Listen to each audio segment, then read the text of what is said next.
ത്രിയേക ദൈവത്തിന്റെ അതിപരിശുദ്ധമായ നാമം വാഴ്ത്തപ്പെടുമാറാകട്ടെ. വീണ്ടും ഒരു നോമ്പുകാലം കൂടെ നമ്മുടെ ജീവിതത്തിലേക്ക് കടന്നു വന്നിരിക്കുകയാണ്.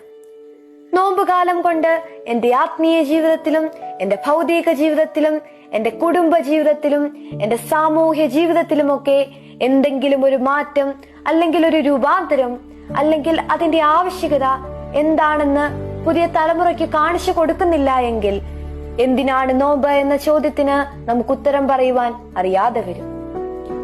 നോമ്പ് ജയത്തിന്റെ അടയാളവും ശത്രുവായ സാത്താന് നേരെയുള്ള തോൽക്കാത്ത ആയുധവുമാണെന്ന് നമുക്ക് ഓരോരുത്തർക്കും അറിയാം. എന്തിനാണ് പിതാക്കന്മാർ നോമ്പ് അനുഷ്ഠിച്ചിരുന്നത്? അവർ ശക്തിയെ പുതുക്കുവാൻ വേണ്ടിയായിരുന്നു ഓരോ കാലത്തും നോമ്പ് അനുഷ്ഠിച്ചിരുന്നത്. ഈ തിരക്കുള്ള കാലത്ത് നോമ്പിന്റെ ആവശ്യമുണ്ടോ? പ്രാർത്ഥിച്ചാലും പോരെ. അതാണ് പിതാക്കന്മാർ പറയുന്നത്.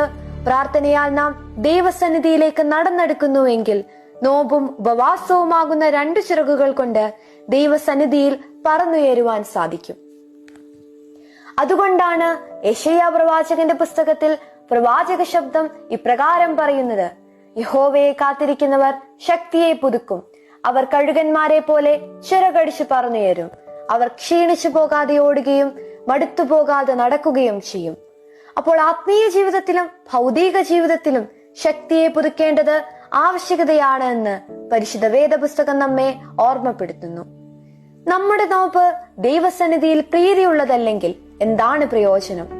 നോമ്പുകാരാ, നിന്റെ നോമ്പ് ദൈവസന്നിധിയിൽ പ്രീതിയുള്ളതല്ലെങ്കിൽ നീ പണിയുകയും പൊളിച്ചു കളയുകയും ചെയ്യുന്നവനോട് സമനാണ്. അങ്ങനെയെങ്കിൽ ആരുടെ നോമ്പിലാണ് ദൈവമായ കർത്താവ് പ്രീതിപ്പെടുന്നത്?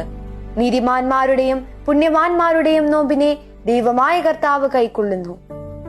ഒരു ചെത്തി വെടിപ്പാക്കലാണ് നോമ്പിന്റെ പരമമായ ഉദ്ദേശം. It's a time of renewal, it's a time of repentance, it's a time of rededication. ഉപദ്രവിച്ചവനെ അനുഗ്രഹിപ്പാൻ നമുക്ക് കഴിയാറുണ്ടോ? വഴക്കിടുന്നവനോട് മിണ്ടാതിരിപ്പാൻ ഈ നോമ്പുകാലത്ത് നമുക്ക് കഴിയുന്നുണ്ടോ?